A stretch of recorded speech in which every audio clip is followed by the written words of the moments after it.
Anyway, let's have a look at. We sort of got towards the end of Shabbos. We've got to Shalosh Shudas, and let's talk about Ma'ariv, Havdalah, Melava Malka. Let's see what we can get done today. Ma'ariv is basically the beginning of Ma'ariv is exactly the same as a regular davening. So you got the brachas before the Shema, then the Shema, then the brachas after the Shema, then the Amidah. In the Amidah, there's an extra paragraph which is added in, which is actually a rather interesting paragraph when you read it through, because it's got a very interesting halachic ramification to it.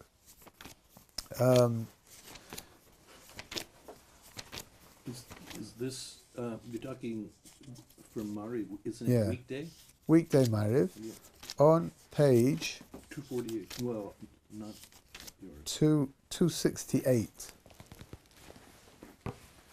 You don't have to turn to the page. We say like this in the bracha when we ask for insight, which is really the first bracha along after the opening salvo of the Amidah. It says that you gave. We're talking about HaKadosh Baruch Hu gave us wisdom, and He taught us insight. And then in the Art Scroll City, you'll see there's a little grey box over there, and in the grey box we say like this. This is what you say on Motzei Shabbos. That you've given us the ability to be able to learn your Torah, and you've taught us how to do your will. V'tavdel Hashem Elokeinu ben kodesh l'chol, and HaKadosh Baruch Hu makes a differentiation between that which is holy and that which is mundane. Ben or l'choshech, between light and darkness. Ben Yisrael la'amim, between Israel and the other nations of the world. Ben Yom HaShvi l'sheishis ha'maseh, between the seventh day and the 6 days of the creation. Avinu Makenu achel aleinu hayamim habayim likrasenu l'shalom chashuchim mikol chet umnukim mikol ovoin ubdubakim b'yirosecho. And then we ask that for the days that are coming upon us, that are going to come after this, they should be good days, they should be free from sin, we should be attached to you. And then we finish off the bracha, right? V'chanenu me'itcha deh bina v'haska bocha to Hashem choinin hadas, that HaKadosh Baruch Hu gives us wisdom. Right? So first of all, the Gemara already talks about where the tefillah of Motzei Shabbos is going to go.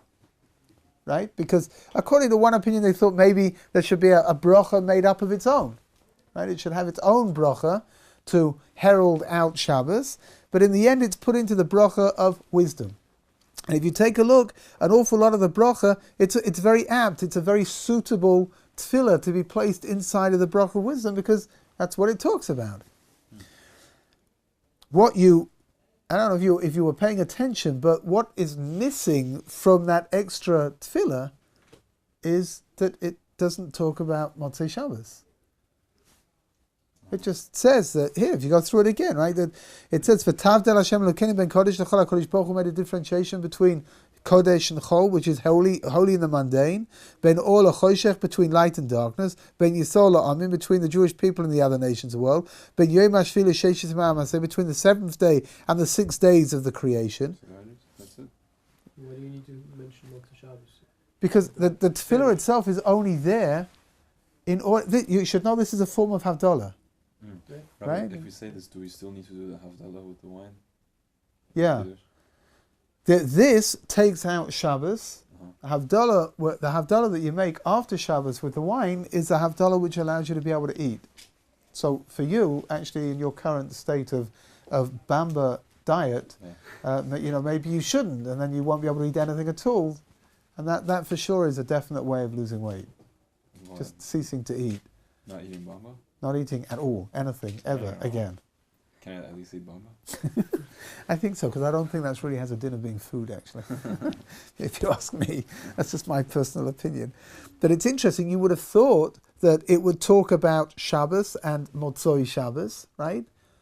Tefillahs as a rule, the tefillahs that we have are directed very much towards what it is that we're talking about. So here, for example, you have a tefillah that's talking about insight. It will talk about wisdom, right?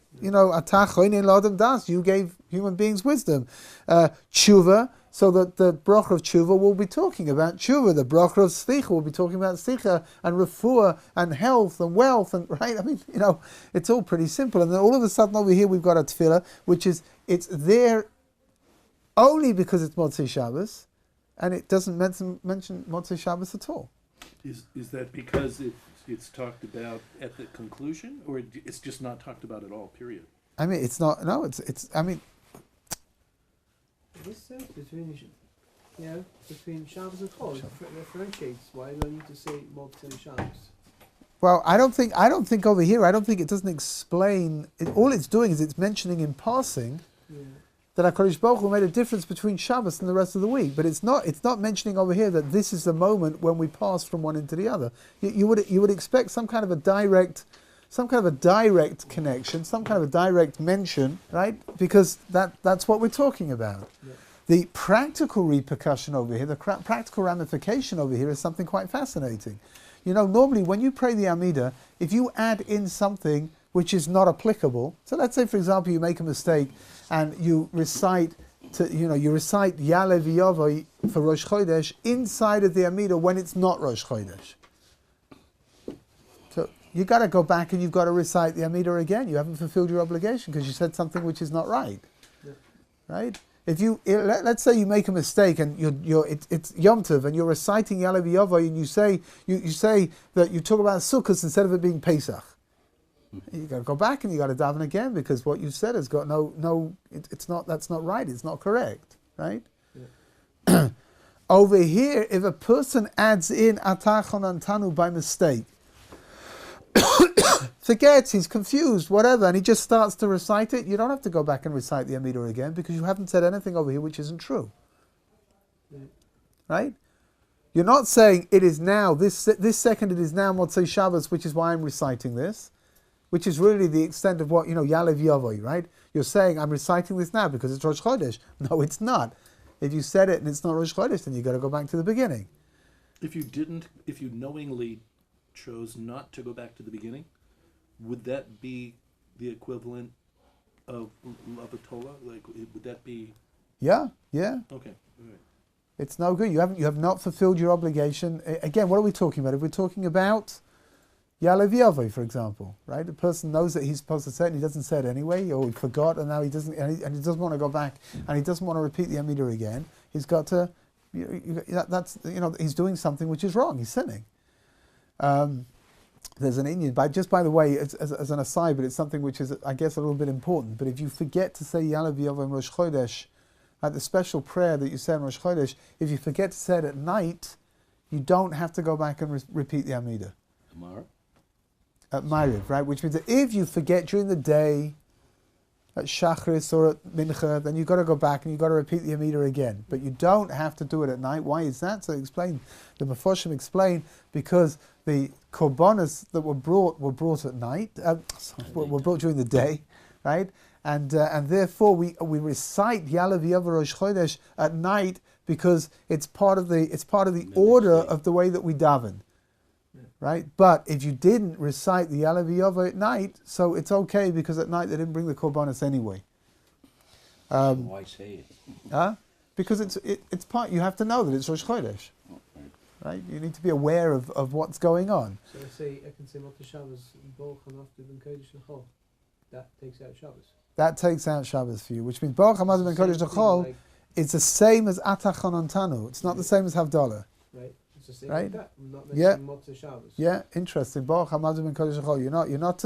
What Baruch Hamavdu ben Kodesh L'chol is a statement where you're saying that Baruch Hamavdu ben Kodesh L'chol, blessed is the one who makes a difference between that which is holy and that which is mundane. And that's also a form of Havdalah, which is, let's say, for example, you need to drive to shul. For whatever the reason, I don't know, you're not feeling very well, but you want to go and daven with a minyan, and Shabbos has gone out, and there are minyanim that are running late after Shabbos has gone out as well. You can say the words Baruch Hamavdu ben Kodesh L'chol, and you can take the car keys, and you can go to shul, and you can daven over there. It's exactly the same kind of a form of Havdalah as you have over here. So what's the idea? So I once had an interesting idea. the emphasis is like this: we don't want Shabbos to go out particularly. I mean, we're not supposed to. Some people do want Shabbos to go out because they're waiting for Motzei Shabbos to be able to go and do things. But normally the people waiting to go and do things on Motzei Shabbos are probably doing things they shouldn't be doing, so maybe Shabbos shouldn't go out anyway. It's just a thought. No, I mean, we want to go get fourth meal already.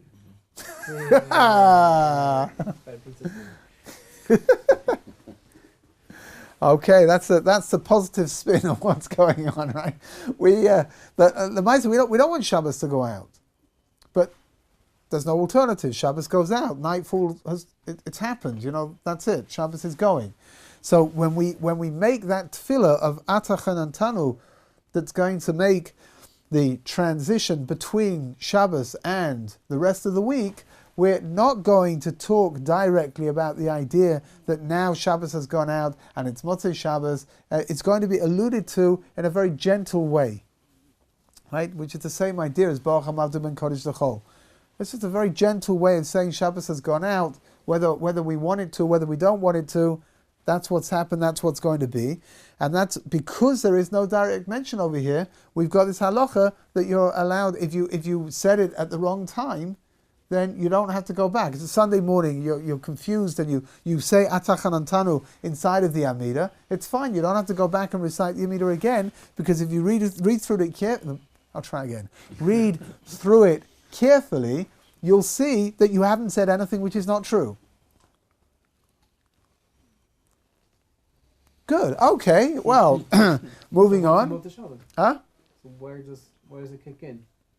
Like, what? Say, I don't understand. The question was, why doesn't it mention Motzei Shabbos? Why doesn't it mention Motzei Shabbos? Again, because that's what I heard was that because we don't want it to be Motzei Shabbos, but it's a technical thing. It's become Motzei Shabbos. Yeah. If it's Motzei Shabbos, I have to do something that's going to allow me to go back into Chol mode. Yeah. Right, which is to be able to do malachas, but I'm referring to it in a much more subtle way, right? Now at the end after the Amida, then half Kaddish is recited, and then there are all kinds of prayers that are recited afterwards that are to do with Motzei Shabbos, by Noam and Yosef B'Seisa, and then after that you say a whole Kaddish, and then you say Aleinu, and then davening is over.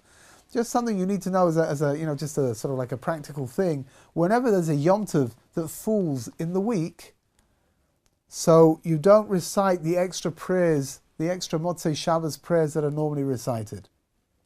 Why?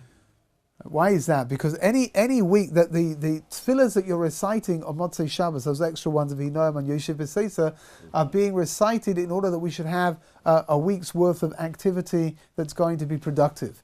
Right? When you've got a Yom Tov that falls out in the week, then that means that you're not going to have a whole week's worth of productivity. Therefore, the tefillahs they're not recited. It could also be, I don't know, I'm just throwing out a possibility, right? It could also be that it's a way of making sure that everybody in the community knows that this week is going to be a Yom Tov. You see, today for us, it's difficult to imagine because everybody's very tapped in. Everybody's you all got electronic calendars and you know exactly when Yom Tov is going to be, and got newspapers that make announcements, and it's difficult to miss Yom Tov. But in the olden days, it's conceivable that people, when people weren't particularly aware of the calendar, they might have known what month they were in, but they may not be particularly aware of what day they're in. They're following moon cycles, so they know that they're in the first half of the month or the second half of the month. That much they'll know, and therefore, they're letting you know that this week is going to be the week that Yom Tov falls. Interestingly enough, it comes down to something called Bittul Melacha, that on Erev Pesach, when Pesach falls out here, for example, when Yom Tov falls out on Shabbos, so the week before you recite all the extra prayers. Right? Why? Because you've got a week's worth of work until you get to Yom Tov. With one exception, that one exception is Pesach. Because there is a mitzvah on Pesach, on Erev Pesach, to stop work. Right? It's forbidden from midday already, on midday on Erev Pesach, to be working. It's like a semi-Yom Tov, yeah? It's got like a din of being like a Yom Tov. Therefore, even when Pesach falls out on Shabbos, the week before, on Motzei Shabbos, we don't say the prayers. Is there something that replaces that? No, which means that a whole Kaddish is recited after the recitation of the Amidah, and Aleinu is said, and that's it. You're done. There's nothing said that's going to take the place of whatever it was that you would know, whatever is normally said. What does it mean if it's Yontiv is coming? If Yontiv is coming. So you don't say Behinom. Yeah. So. Yeah. Good. Okay, come home, and now it's time for Havdalah. Now, the emphasis is like this: you come home. In some shuls, certainly in Chutz La'aretz, outside of Israel, it's the norm that they recite Havdalah in shul as well. That's for all the people that aren't going to hear Havdalah at home. However, you go home, you make Havdalah. Havdalah is a beautiful service, and it's something which needs to be understood properly. First of all, what do you need for Havdalah? You need wine, you need spices, and you need a candle. That's for Havdalah on Motzei Shabbos. Havdalah on Motzei Yom Tov is a little bit different. Maybe we have time, we'll talk about it. But the idea is like this. What do? You fill up your cup of wine and you recite the opening paragraph of Havdalah. Where is it? Patrick, what number? It's not going to be the same in your book. Oh, that's very uncooperative of you. I'll tell you what page I have, and maybe you can extrapolate. Hey, I can do all kinds of things. Okay, I have 652. Okay, I have extrapolated 652 to 618. Which obviously, when you work out the gematrias and the Kabbalistic insights into the various page numbers, you'll realize that it can only be on 618. Right? So what do? There's an opening paragraph which is recited, that we shouldn't, we trust in God and we shouldn't fear. God is my might and my praise, salvation, all those kinds of things, right? And then we get to the point where we make the bracha. Make a bracha over the wine. Interesting enough, a little bit like Kiddush, we don't drink the wine straight away after we've made the bracha, but rather we move on to the next bracha that we're going to make, which is the besamim, bari minei besamim. Right? What is bari minei? What do you use for besamim, for spices? What do you use? Most people use cloves, not cloves. Although certain people's clothes probably are very fragrant, but nevertheless, you should use. Most people use cloves, which actually in Hebrew besamim. If you want to go to the spice store and you want to buy cloves, you will ask for besamim. Right? That's what they're called. You can really use anything that's got a good smell. I've been in houses where they use cinnamon sticks. I've been in houses where they use vanilla. Vanilla sticks, not vanilla ice cream. Does this have to be natural? Huh? It has to be natural. It has to be natural, yeah. What you should not use is you shouldn't use pepper. Right? Things that have got, things that have a sort of like an acrid smell to them, which that's not going to help very much, right? What's the idea? Why are we smelling besamim? So way back when we started all of these classes, you remember that we spoke on Friday evening when you sing Lechadoidi, at some point you get a neshama yaseh. What is a neshama yaseh? That extra neshama that is added in, that dimension of Shabbos which is added into you, and it leaves on Motzei Shabbos. It goes, and it's wrenching. It's wrenching in spiritual terms. It's wrenching to see that neshama disappear, to see that neshama go after having spent the last 25 hours with it. And the besamim are there, the smell, that good smell is there to try to salve our feeling of loss and of pain. And then afterwards we recite the blessing of Borei Ma'orei Ha'esh. Before the Priyaga, what's the saying that you know what, you're right. There's a custom. It's not by everybody, but there is a custom by most people when they recite Havdalah. If you see in the first paragraph, it's the last verse of the first paragraph begins with the words La Yehudim Ha'isa'ar v'simcha, that the Jews, there was light, there was gladness, there was joy, v'sason, v'yikar, kein tielanu. That's something which comes from the Megillah, Megillas Esther, actually, interestingly enough, after the salvation of the Jewish people, at the end of the Megillah, they recite La'ayudim Ma'asav Simcha V'Sosam V'Yikar.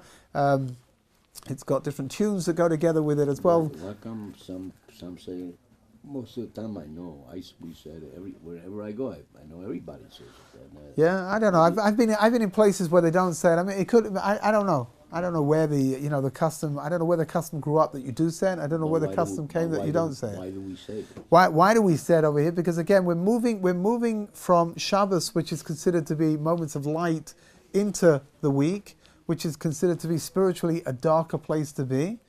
But we know that if we take our spirituality with us, if we take the Torah with us, then we'll have that light together with us. Right? If we've got light, and we'll have joy, the sasa and v'yikar, everything will be good. If we take the Shabbos together with us, right? As we go into the week, we have to take the Shabbos with us, and that explains this inyan of lighting a candle.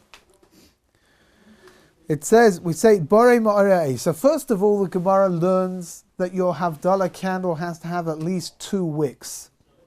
Right? Why is that? Because it says, Borei Ma'orei Ha'esh, and the Ma'orei is in the plural. Right? So the language, the Lashon used for the bracha itself is referring to things being in the plural. If they're in the plural, says the Gemara, that means that the candle needs to have a minimum of 2 wicks. If you don't have 2 wicks, what do? So either take 2 candles and hold them together, or if you want, take 2 matches and hold them together. But I recommend using long matches and not short ones because they burn down pretty quickly. Rabbi Lauffer, when that part of Havdalah is being said, and everyone's supposed to be seated, right, at that point? It depends. It really depends. You're supposed to do whatever the person who's making Havdalah does, which means if the person who's making Havdalah is seated throughout the whole, then you should sit. If he's standing, then you should stand. Right? That's the way that it works. And you'll find, people it's either you stand for the whole thing or you sit for the whole thing. And you'll see different minhagim. There are different customs, right? So some people you just do whatever everyone else is doing. That's what you should be doing as well. Where does the idea of lighting a candle? Where does it come from? So it's actually a very fascinating, a very beautiful idea. It says like this: that Adam Harishon, when he was expelled from the Garden of Eden, right? So the first thing that he experienced on the Motzei Shabbos after the expulsion was night. Says that within the Garden of Eden there was always light, because anything that's considered to be a source of spirituality is something which is lit up, right? Spirituality is a source of light. The Torah is always likened to light. Torah, Oira, you hear the words are very closely related to each other. The idea of a flame being like a soul, right, in a constant state of movement. And on Motzei Shabbos, what happened was he thought he was going to die, because all of a sudden there's darkness. He's never experienced this kind of darkness before, and he doesn't know what's going on. And in the Chazal, the sages explain that God came and God taught Adam how to make fire.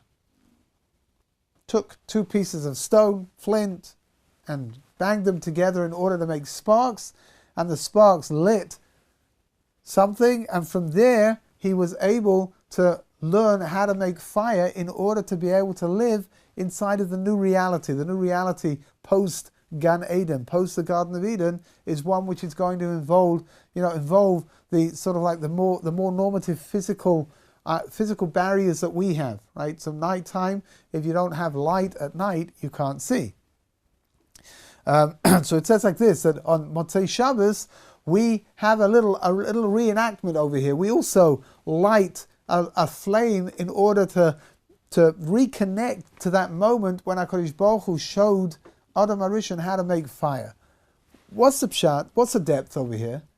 The depth is really that HaKadosh Baruch Hu is showing Adam Harishon that even though things have changed, right? He's showing Adam, even though things will never be the way that they were when you were in the Garden of Eden, everything was taken care of, there was light, there was warmth, everything was clear. Nevertheless, when you go out into the world and there's a lack of clarity, you can create your own light.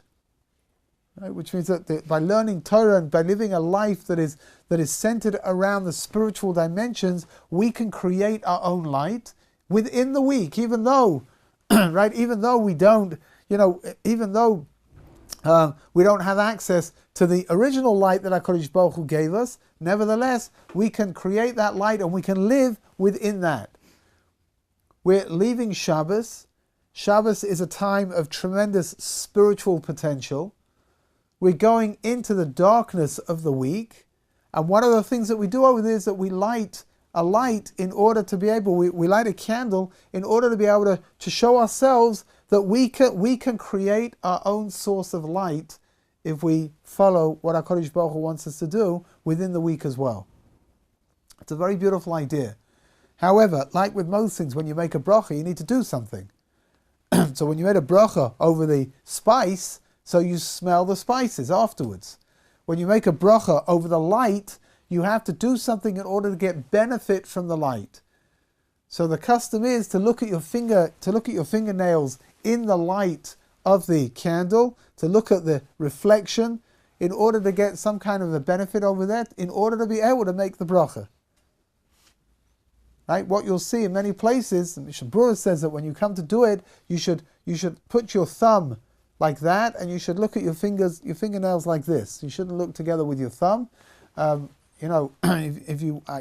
I would like to explain to you why that is, but it's very Kabbalistic and very esoteric, and you people are just not capable of being able to understand this. So you're not, if I understand it correctly, you're supposed to hide your thumb. Yeah. You're like creating a shadow. You're just creating a shadow. No. A shadow from if there was light and you now it's cast on an object, it's going to create a shadow. Oh. And so okay. the only way you can avoid the shadow is if the object itself is transparent. There's nothing to produce a shadow. Okay. Good. So you're creating a shadow. You're saying you don't use the thumb at all for the reflection. It's just like that. Huh. Yeah, but you don't. People turn and it's. They will do all kinds of things, and they look at their manicure and they look at their nail varnish and. Mr. Brewer, it's based on Divrei Kabbalah, right? Why do we look at our nails at all? So there's a fascinating insight that's cited by the sages that Adam had nail-like skin in the Garden of Eden. Now that does not mean that Adam Arishon was like some kind of an armadillo, like wandering around. I mean, imagine if somebody's made out of nails and he starts nibbling on one of his nails. I mean, can a person eat themselves up? I don't know. It's like one of these snakes that swallow themselves or something. I don't know. It's weird, right? But what the sages are saying is that I've got no idea what kind of skin Adam Arishon had. Right? But what they're not saying that he had nail-like skin because that's what his skin was. They're trying to teach us a little lesson over here. The same way that our nails are a part of our body and they're not. They're a part of us and they're not a part of us. So they grow, we cut them. You can bite them. People do all kinds of interesting things with their nails. They paint them, right? But your nails are not you. The same way that before the sin in the Garden of Eden, when Adam looked at himself, he didn't see a naked body. Rather, he saw a soul that was clothed by a body. And the same with Eve. And that explains, they've got this rather strange dialogue. After they eat from the tree of knowledge, what has now happened? They've sinned. By sinning, what have you done? You've retreated. The inner dimension of who you are is now retreated and become less accessible. And you've got this rather odd dialogue. After they've eaten from the tree of knowledge, Adam turns around to Eve and says, gosh, you're not wearing any clothing. And Eve says, sure, look who's talking. And it's kind of weird, isn't it? Because, they weren't wearing any clothing beforehand either. And then God says that God came and he made them clothing in order for them to be able to wear. Right? Why didn't he do all of this before? So the answer is, before they sinned, they were spiritual beings clothed in a physical body. Once they sin, they become physical, their spiritual dimensions are not easily seeable at all, and because they're now physical, it's as if now they suddenly realize, hold on a second, if I am my body, then I need to cover myself because it's not right to allow yourself to be exposed like that. And in the same way that a person doesn't expose their neshama, the soul has to be clothed within a body, so now too the body has to be clothed within clothing, physical clothing. So when it says that Adam had nail-like skin, it's not referring to the skin of Adam, right? The physical dimensions of his skin. I've got no idea what his physical skin looked like. What it's referring to is the spiritual dimension. Before the sin, his skin was like our nails, right? He related to his skin the way that we relate to our nails. They're there.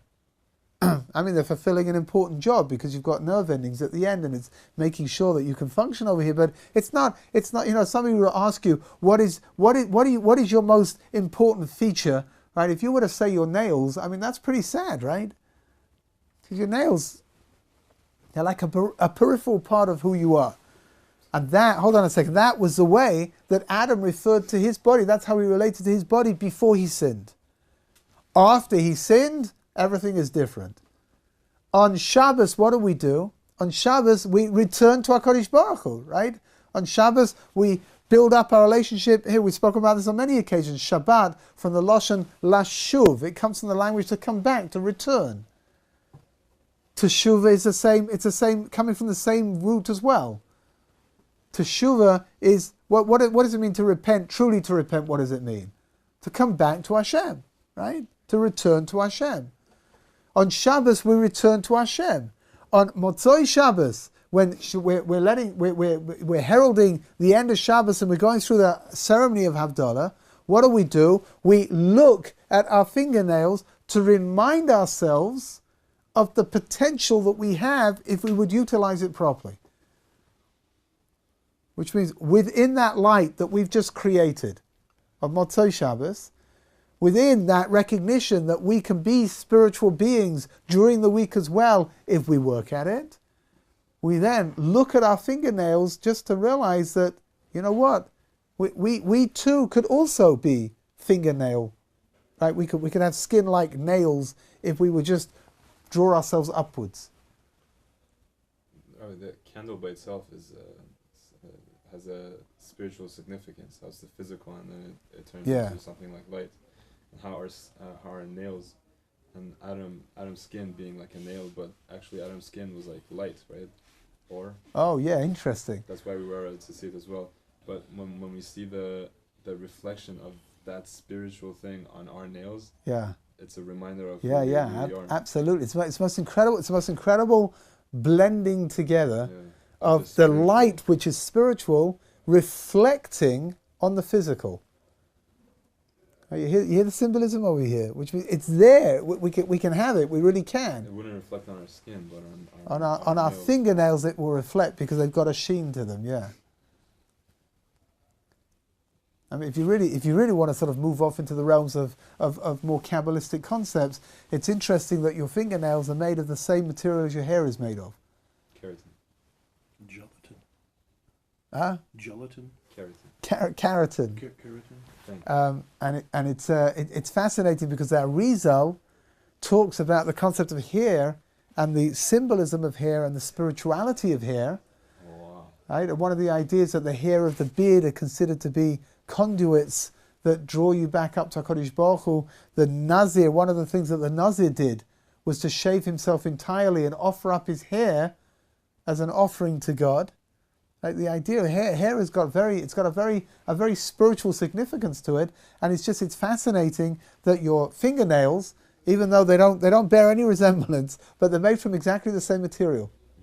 And that idea of your hair having that connection with God, and on Motzei Shabbos looking at your fingernails, which are giving you the reflection of the spirituality, it's all teaching us that we can, in the week, we can grow as well in the week. We can. Rabbi, speaking of growing, when before the baby's formed, I'm sure the right term is not infant, but the fetus. But But even before that, when the fetus is growing, there are 3 germ layers. The same layer that makes the nervous system makes the skin. Oh yeah. Yeah. Okay. Which It's all. It's the all. inside is the outside. It's incredible, right? It's mummy. The whole thing is incredible. When you stop and you build on all these different details, right? All the physicality that we have, that we just take it for granted. You know, it's like it's truly astonishing. It really is. Your insides are really your outsides, and we have to learn how to identify what's really there. Yeah, I'm sorry. You've been ever so patient. It's been very patient. Rabbi Lauffer, when at the point when Adam learned to create light with the stones or whatever, I know that there's a part somewhere that says where Hashem is asking him, "Where are you?" Yeah. Was he asking that question before he learned to create light? Yes. Okay. Yes, absolutely. HaKadosh Baruch Hu comes after they've eaten from the tree of knowledge. Yeah. HaKadosh Baruch Hu comes and says, Ayeko, where are you? Which is a pretty weird question to ask. There are exactly 2 people in the world right now. How complicated is it to find them? You know, aside from that. But that was like emphasis to what the sin was. Oh, so it's not where are you geographically, right? God say, what have you done to yourselves? It's interesting, you know, one of the things in the Medrash is that one of the things that HaKadosh Baruch Hu questions them with, how did you know that you were naked? Which again, it's an odd question, isn't it? They're not wearing any clothing. So what do you mean, how do they know that they're naked? Because they're not clothed, right? I mean, why, you know, isn't that... No clothes before. Oh, but so that's the pshat, right? That up until now it didn't bother you that you weren't wearing clothing, right? So how do you know now that you're naked? How do you know that? Where does that knowledge come from? That's the ayeka. What have you done to yourselves? You were in a state. You know that the most incredible. The Medrash says like this: that when Adam HaRishon was created, he was created. He was created already circumcised, which makes sense, right? Because there's no one there to. The concept of circumcision is the concept of perfection, right? To perfect the physical body. There's no one there, right? So Kodesh Baruch Hu makes Adam HaRishon in a state of physical perfection. Says the Medrash that after Adam HaRishon sinned, his like a foreskin grew over the reproductive organ. It's as if, you know, all of a sudden he's not circumcised anymore. Because this idea of drawing away from, when we sin, we're drawing away from Hashem. We're building barriers between ourselves and HaKadosh Baruch Hu. And that's something which Adam HaRishon does, and he doesn't realize the repercussions of what he's going to do until after he's done them. Adam had to feel like shame if he was actually was he trying to hide like from Hashem when. Oh, so according to the Mefarshim, he wasn't. You know, this is he wasn't trying to hide. Imagining that HaKadosh Baruch Hu won't be able to find him. Like, you know, we have to work on the premise that HaKadosh Baruch Hu is, he's all seeing. No, presumably he knows where everybody is. But rather, like you say, it was his intense sense of shame of realizing what he'd done to himself that did not allow him to face God. And that's why he's, you know, hiding himself amongst the trees, because he feels that he's not worthy anymore to be able to stand in front of God and to have a conversation with him, and God has to call him out and speak with him. And all of that, you should know that all of these concepts they're all tied up inside of Havdalah. That's really what's going on. By Cain and Abel, where's your brother? Absolutely, right? Absolutely. God knows. And what is interesting, you know what, with Cain and Abel and with Adam and Eve as well, what is absolutely fascinating is that human inability to take responsibility. So when God says, what have you done? Why did you do it? Right? So what does Adam say? Well, she made me do it, right? So he comes to Eve and says, why did you do it? And she says, well, the snake made me do it. And when God comes to Cain and says, what have you done? He says, where is Cain? Right. So what does Cain say? Well, I'm my brother's keeper. You know. So what is this? A babysitting service? You know, right? because it's an inability to. It's interesting that the Mefarshim, the Chazal say already, the sages say, that HaKadosh Baruch Hu, when he says to Adam Arishon Hayeka, what have you done, right? He's waiting for Adam to get up and say, I sinned and I made a mistake and I'm sorry. He did. And if he would have done that, it would have been possible to reach a level of rectification through tshuva. But what did he do? I didn't do anything. She made me do it. What was the serpent? What was that supposed to represent? What is that? The Yetzer Hara, the serpent represents the evil inclination. What is interesting, the way that the sages explain, is that it's external until they eat, then they internalize the Yetzer Hara. It becomes an inner dimension of each person. Supposedly the snake was one of the smartest things. The snake, according to the Medrash, the snake was created as a bridge between animal life and human life. And it says that snakes originally they had 4 legs and they walked upright and that they spoke. And HaKadosh Baruch Hu took all of these things away. And what is interesting is that the snake body has got 4 little bumps on it, where they according to people that study these things, they imagine that there must have been legs at some point. And certain snakes must have had legs at some point, and they talk about the evolutionary process of not needing their legs, so their legs disappeared after a while. But Lamaisa, what we're learning in the Medrash is that snakes used to have legs, and HaKadosh Baruch Hu took that ability away from the snake. You said that they used to be able to speak? Or? Yeah, it had the power of speech, and it was considered to be, again, its function was, it wasn't an animal and it wasn't a human. So interesting, because their skin's shiny. Their skin? Is it a little bit shiny? The skin is shiny. Yeah, maybe to With a reflect sheen. reflect that. I know, it's interesting. No, but then fish skin is also shiny, no? Sorry? Also, the skin of the fish is shiny, so that doesn't really mean anything special. The question, real question over here maybe is there another? I know snakes are not animals, right? They're mammals, but is there another land-based animal or mammal that has shiny skin? Anything living in the sea, you can't bring a proof from something living in the sea, right? Mm. It's in a constant state of being. Maybe reptiles a little bit, but That not will be really. on the fish. Oh, they're fish then, really. I don't know. It's interesting. It is interesting, isn't it? That maybe that's some kind of. I've never thought about it, but maybe that's some kind of a leftover from the spiritual dimensions that existed within the snake originally, is being left over with this idea that it's got some kind of a sheen to it, some kind of a light. Well, Autumn Mauritian did have a tail, supposedly. I don't know, something with a tail. That's just a whole... I don't know. And all kinds of different midrashim about, again, these things should not be understood literally. Like the medrash with having nail-like skin. What kind of skin did Adam Rishon have? I imagine that Adam Rishon probably had regular skin. When the sages say he had scale-like skin, that they are not referring, that they're trying to teach you a lesson over here, right? Some kind of a lesson that's being hidden inside of the words. That's so interesting. Midrash. Midrash, which comes from the Lashon lidrosh, which means to explain.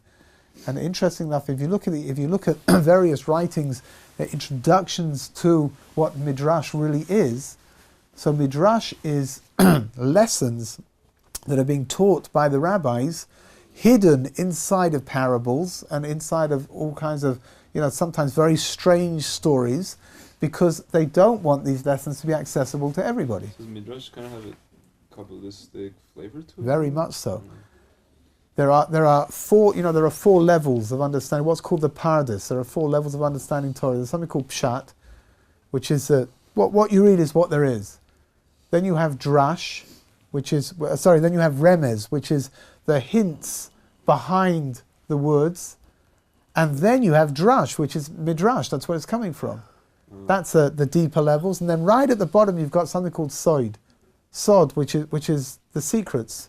That's a very, very esoteric, very Kabbalistic dimensions which are beyond most people. Would Gemara be like at the first level? No.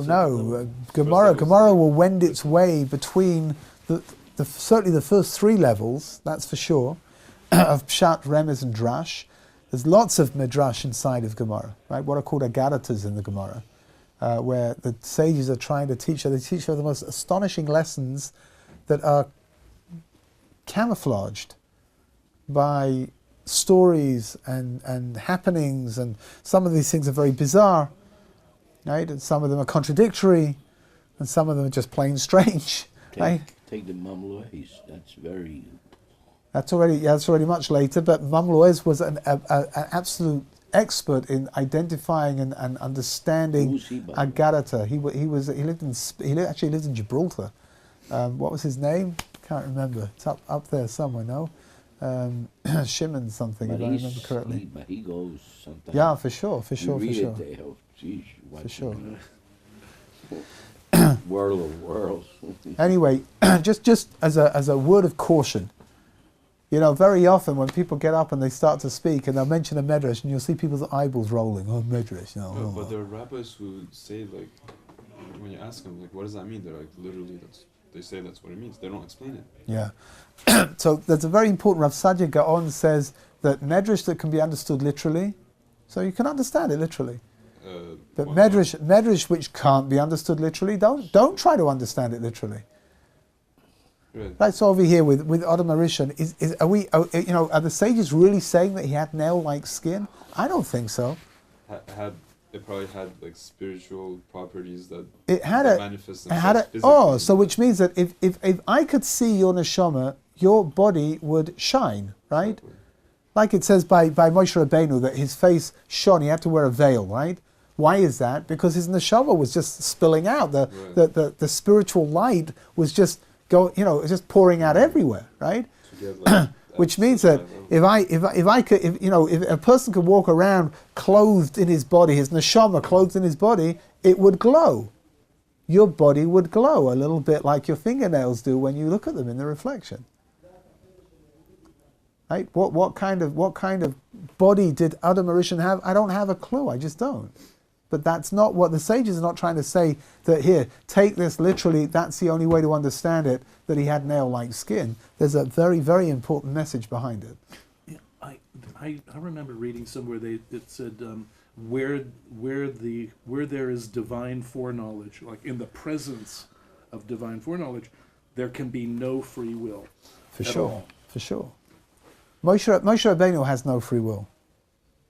By the time he gets to the point where he's, leading the Jewish people through, he doesn't, what does that mean he's got no free will? It's not that his free will has been taken away from him, but rather he has completely negated his free will to whatever it is that God wants him to do.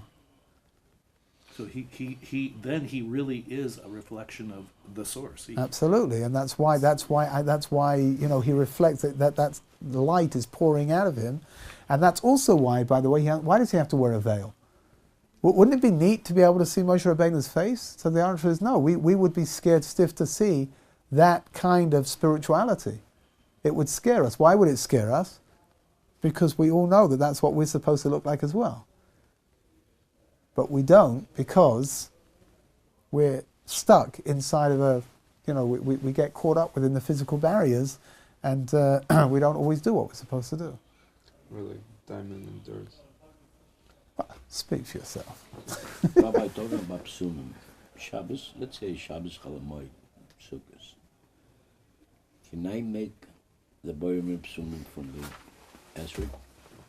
You can't use the esrog that you're using for the Abba Minim because you're not supposed to get any benefit from it except for the mitzvah. But if you want to have another esrog over there, that you do need to, yeah, and then just press your fingernail in to make a little indentation so you can get the smell out.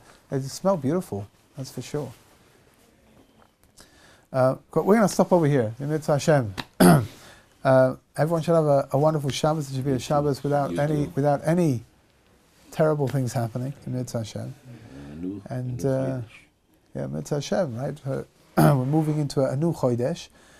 We're moving into Sunday. Is going to be Rosh Chodesh. It's going to be Kislev. That's the way that Chazal describes it. It's a month of Chanukah.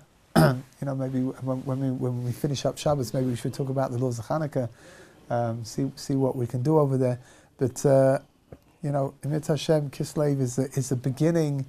Hanukkah, of course, is a source of the light. So Kislev is the end of Kislev is the beginning of being able to tap back into that that beautiful light that HaKadosh Baruch Hu gave us. Emit Hashem, we should all be able to do that. And as always, tomorrow is the best day of the week because I don't have to come in. And we will meet back here as always Sunday, bleary-eyed, hungover, wishing to be anywhere else but here. Some people look bleary-eyed and hungover without it being Sunday. So,